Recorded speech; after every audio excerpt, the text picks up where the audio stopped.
पहलगाम आतंकी हमले के बाद पूरा देश गुस्से में है। जहां बदले की मांग हो रही है, वहीं भारत और पाकिस्तान के बीच तनाव भी है। जंग जैसे माहौल बने हैं। इस वक्त हम अमृतसर में हैं। रोनावाला गांव है, यहां पे बिल्कुल सरहद के नज़दीक का ये गांव है। इन गांवों ने जंग देखी है। जंग में क्या कुछ होता है, बिल्कुल जहां तक नज़र जा रही है हमारी, ये जो बैरिकेडिंग आ रही नज़र, हमें जो कंटीली तार नज़र आ रही है, दरअसल इसके दूसरी तरफ जो है पाकिस्तान है। इससे थोड़ी दूर जो है कंटीली तार है। कंटीली तार के दूसरी तरफ जो है पाकिस्तान है। और यहाँ से टर्न जो है ये बनता है, एक तरीके से यू टर्न जो है बनता है अमृतसर से यहाँ पे, और ये बॉर्डर जो है घूम जाता है दूसरी तरफ, फिर तरन तारण की तरफ जो है। पर यहाँ के जो गांव हैं, गांव के लोग जो हैं, वो क्या सोच रहे हैं इस जंग के माहौल में, जैसा माहौल है, क्योंकि इन लोगों ने पहले भी जंग देखी है, 65 की, 71 की। इन लोगों के दिमाग में क्या है, वो हम जानेंगे। यहाँ के गाँव के बुज़ुर्ग हैं जिन्होंने जंग देखी है, जंग झेली है, और अब जो हालात बने हैं उसमें उनका क्या सोच और समझ है, उसको लेकर बात करेंगे। फिलहाल ये पाकिस्तान के साथ लगती सीमा और बिल्कुल इमीडिएट साथ लगता गांव है रोनावाला जो है। यहाँ पे बुजुर्ग हैं हमारे साथ, पहले इनसे ही बात कर लेते हैं। आपका नाम क्या है? बलदेव सिंह। बलदेव सिंह जी, उम्र कितनी है? आपको उम्र है 65 साल। अच्छा, तो जब 71 की लड़ाई हुई थी तब कितनी उम्र थी आपकी लगभग? आपके है कि 15-16 साल। अच्छा, तो आपने देखी थी लड़ाई हुई? पूरे देखे। क्योंकि आपका तो गांव बिल्कुल साथ है। क्या कुछ देखा उस जंग में, कुछ है याद?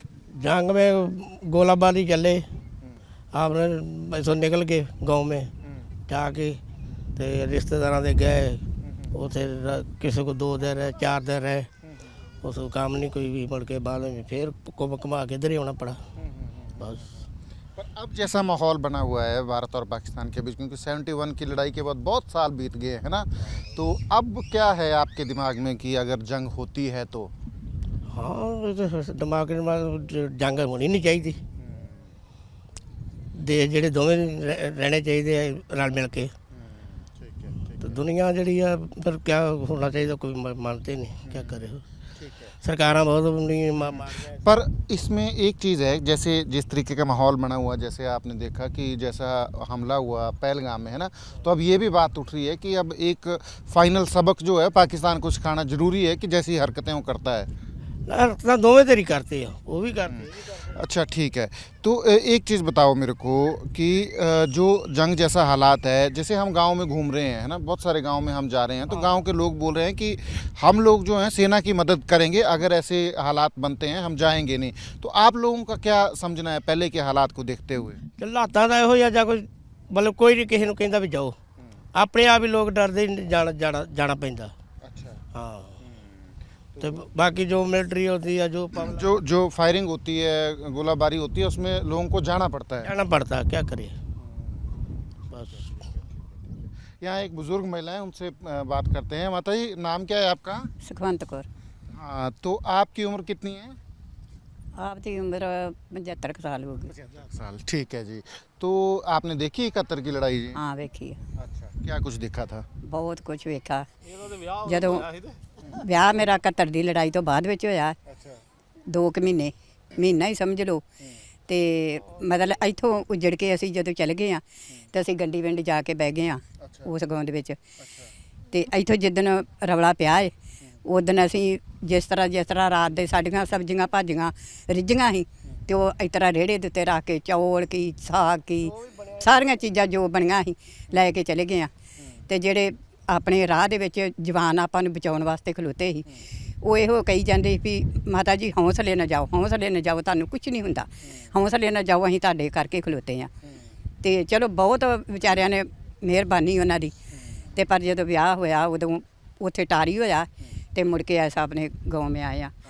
ਤੇ ਬਹੁਤ ਮਦਦ ਉੱਥੋਂ ਗੰਡੀ ਪਿੰਡ ਦਿਆਂ ਨੇ ਕੀਤੀ ਇਸ ਤਰ੍ਹਾਂ। ਤੇ तो ऐसा होता है कि जब ये लड़ाई लगती है, युद्ध लगता है, तो एक दूसरे की मदद करते हैं लोग ज़्यादा। करते आ। क्योंकि ऐसे हालात में तो आदमी की मदद करेगा, एक दूसरे की मदद करेगा। ਲੱਗਣੀ ਚਾਹੀਦੀ ਨਹੀਂ ਗੀ।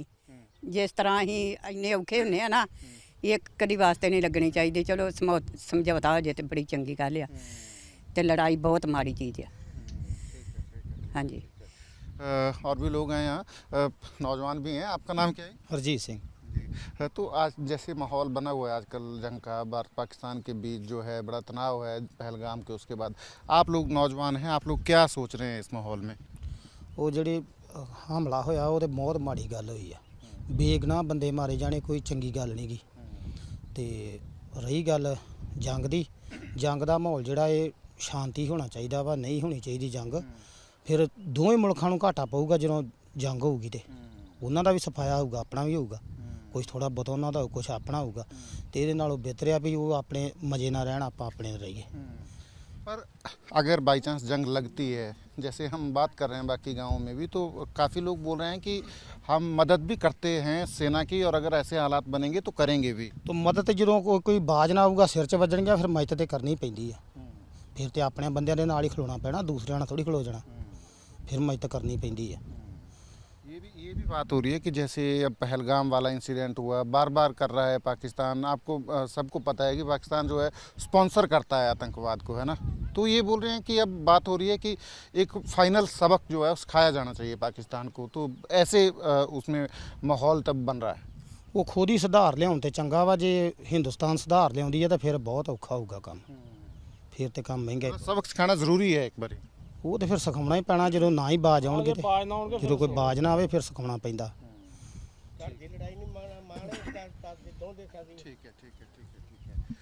और भी हैं, क्या नाम है आपका? ਜਗੀਰ ਸਿੰਘ जगीर सिंह जी, कितनी उम्र है आपकी? ਜੀ 60 ਕੁ ਸਾਲ ਹੋ ਹੀ गई है। अच्छा, आपने देखी थी 71 की लड़ाई? मैं छोटा तो कोई 4-5 साल का हूँ। तो कुछ याद है आप लोगों को? कुछ आपके जो मदर फादर हैं उन्होंने कुछ बताया हो जंग के बारे में? हाँ जी, जो तो बताया है जी भी जो जंग लगा वा उदों फिर सारे रीयल में सारे भाग गए, सारे भजे हैं जी। तो उदों मैं छोटा जिहा, मेरे तो चुक्या ही उदों छोटा हाँ। तो आर्मी चलो बहुत ज़्यादा ही इत्थे, तो अगे BS ही, तो उस खातर फिर चलो जो भी होया जंग लगा। फिर रिश्तेदार को गए जिन्ने दिन के सांभ्या, फिर वापस इत्थे ही आना पिया वा। तो चलो आन के थोड़ी शांति होई तो वापस आने लगे लोग। तो चलो जनता बहुत मरी, उदों भी मरे लोग। तो चलो जंग शांति होनी चाहिए, जंग लगनी नहीं चाहिए भी। तो चलो इंज समझौता हो जाए तो बहुत वधिया। हाँ जी।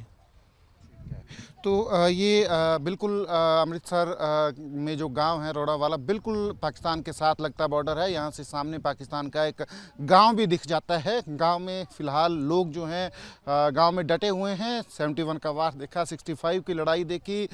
तमाम लोग जो हैं उस वक्त जो है माइग्रेट हो गए थे उन लड़ाइयों में, पर अब गाँव में डटे हैं। कह रहे हैं कि शांति होनी चाहिए, पर साथ ही ये भी कह रहे हैं कि अगर लड़ाई होती है तो वो लोग जो हैं सेना के साथ डटे हैं। कैमरा पर्सन अमीशा मक्सा, Sachin Kumar, EP news, Attari border, Amritsar. For exclusive and insightful videos, subscribe to our new channel ABP Live Premium.